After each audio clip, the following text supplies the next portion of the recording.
ప్రభుత్వాన్ని యాస్టీస్ వీళ్ళు ఎత్తుకున్నట్టుంది.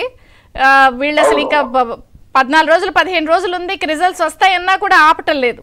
కానీ ఒక్క విషయం అండి, సోదాలు చేస్తుంటే ఇంత భారీ ఎత్తుల్లో ట్రాక్టర్లలో, వ్యానుల్లో, లారీల్లో బీర్ సీసాలు, బాంబులు పట్టుపడుతున్నాయి కదా, అవన్నీ అక్కడ దాకా వెళ్ళడానికి కూడా యంత్రాంగం సహకరించిందా అసలు, లేకపోతే సోదాలు చేసి పట్టుకోలేకపోయారా, లేదా చేసిన సోదాలన్నీ తూతూ మంత్రమా? అసలు ఎవరు చేశారా? వాళ్ళు నడిపించేదే పోలీసులు నడిపిస్తున్నారు, కావలసిన వాళ్ళందరినీ పెట్టుకున్నారు. వాళ్ళకి ఏ విధంగా కావాలంటే ఆ విధంగా జరిగే విధంగా కింద స్థాయిలో పెట్టుకున్నారు. ఈ రోజు కూడా పోలీస్ యంత్రాంగం, వాళ్ళ శాసనసభ్యులు, వాళ్ళ ఇన్ఛార్జీలు, వాళ్ళ పార్లమెంట్ అభ్యర్థులు చెప్పినట్టే చేస్తా ఉన్నారు. తప్పితే మా మాట ఎక్కడ కూడా ఇనేటువంటి పరిస్థితులు ఇంకా రాలేదు. అనేక చోట్ల చూసాం మేము. మా దగ్గర కూడా ఆ విధంగానే ఉంది, ఆ విధంగానే బాధపడుతున్నాం. మేము కూడా అణిగి మణిగి జాగ్రత్తగా ఉంటున్నాం. ఎందుకంటే రేపు 4వ తేదీ వరకు కూడా మేము జాగ్రత్తగా ఉంటే ఆ తర్వాత అప్పుడు ఏం చేయాలనేది ఖచ్చితంగా చంద్రబాబు నాయుడు గారు ముఖ్యమంత్రి అవుతారు. ఖచ్చితంగా ఈ అధికారులందరూ కూడా తగిన శాస్తి జరిగింది.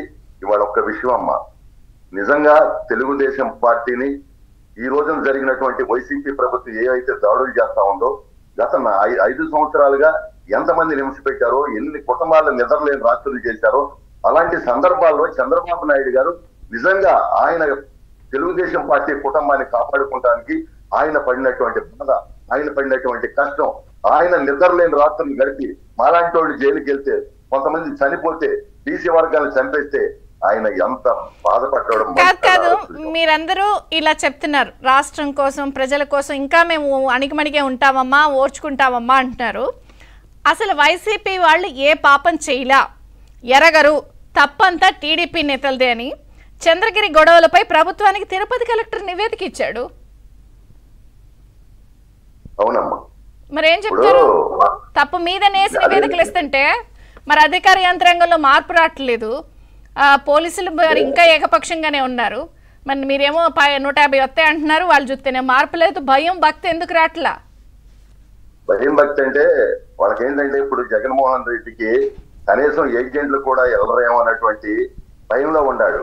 ఎందుకంటే ఆయన అక్కడ చెప్పొచ్చు, ఐపాక్ టీం కూర్చోబెట్టి మనకి ఈసారి కంటే కూడా పగలు తీసేస్తాం, ఈసారి కంటే కూడా పొడిచేస్తాం. ఎక్కడ పొడిస్తాడు చెప్పానంటే ఇక్కడ జిల్లాల్లో కార్యకర్తలకు కూడా తెలిసిపోయింది ఎక్కడెక్కడ ఎవరు గెలుస్తున్నారు, ఎవరు గెలవట్లేదని వాళ్ళు క్లియర్ గా ఇండికేషన్ ఉంది.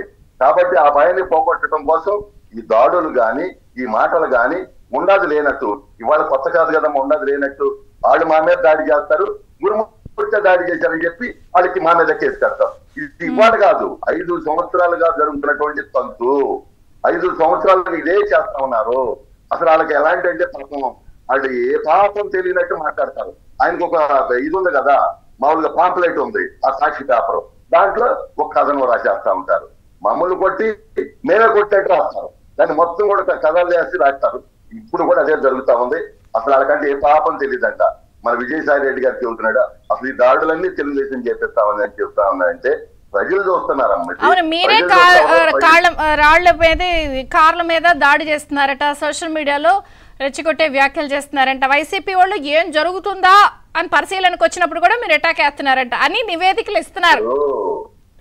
ఇప్పుడు తెలుగుదేశం పార్టీ చాలా సమన్వయంతో ఉంది. చంద్రబాబు నాయుడు గారు కూడా మా అందరికి కూడా అదే చెప్పారు ఎన్నికలైన తర్వాత, మీరు సమయం పాటించండి, ఎక్కడ కూడా రెచ్చిపోవద్దని. నిజంగా కనుక మేము రెచ్చిపోవడం జరిగితే గొడవల్లో తిరగలేదు. ఎందుకంటే వీళ్ళ కార్యకర్తలందరూ కూడా సర్దుకున్నారు, వాళ్ళకి తెలిసిపోయింది. ఎందుకంటే ఆన కూడా పట్టించుకోవాలి, ఈ పార్టీ ఆన కూడా పట్టించుకోవాలా. కాబట్టి వాడు కామ్గా కూర్చుని ఉంటారు. మేము నిజంగా కనుక ఎదురు తిరిగి మా నాయకుడు పిలిపినానండి, వీళ్ళ ఓళ్ళలోకి రాని మేము, వీళ్ళ ఓళ్ళలోకి తిరగను మేము. కానీ మా నాయకుడు ఎప్పుడు కూడా ఆ రకమైనటువంటి విధానాలకి ఆయన ప్రోత్సహించలేదు, ప్రోత్సహించడం భవిష్యత్తులో కూడా ఆ విధంగా ఉండదు. కాకపోతే ఇక్కడ ఎవరైతే అధికారులు ఓవర్ యాక్షన్ చేస్తా ఉన్నారో, ఎవరైతే అధికారులు అక్కడ చూడండి తాడిపత్రిలో మరి ఆ డిఎస్పీ చైతన్య, ఆ జేసీ బ్రదర్స్ ఇంటికి వెళ్ళి అక్కడ పని వాళ్ళు వాళ్ళ చేత కుట్టేసారు. రాజంపేట నుంచి వచ్చారంట, అది ఆయన జుడిస్ట్రిక్షన్ కాదు. ఏం మాటలంటే అయ్యి వాళ్ళు ఇష్టం వచ్చినట్టు చేసి. కాబట్టి ఇవన్నీ కూడా ఈ ప్రజలు చూస్తా ఉన్నారు, మీడియా చూస్తా ఉంది, మీడియా రాస్తా ఉంది. ఇవన్నీ ఎక్కడికి బాబు, ఖచ్చితంగా రేపు 4వ తారీఖు తర్వాత ఎవరు ఎట్లా ఉండదో, అధికార యంత్రాంగం ఏ విధంగా చేయాలో చంద్రబాబు నాయుడు గారు చేయగలరు. వాటన్నిటిని కూడా కట్టడి చేయగలం, అధికారులను దారికి వచ్చే విధంగా చేసుకోగలం. ఎందుకంటే ఇవాళ మొత్తం కూడా ఏకపక్షంగా పోతా ఉన్నారు. వీళ్ళకి ఇంకా కూడా ఇన్ని చేసినా కూడా కనీసం అయ్యో పాపం ఈ రాష్ట్రం పాడైపోయింది, వీళ్ళు ఈ విధంగా దాడులు చేస్తారు, ఇంతమంది బీసీలు చంపారు, ఎస్సీలు చంపారు, మైనారిటీలు చంపారు,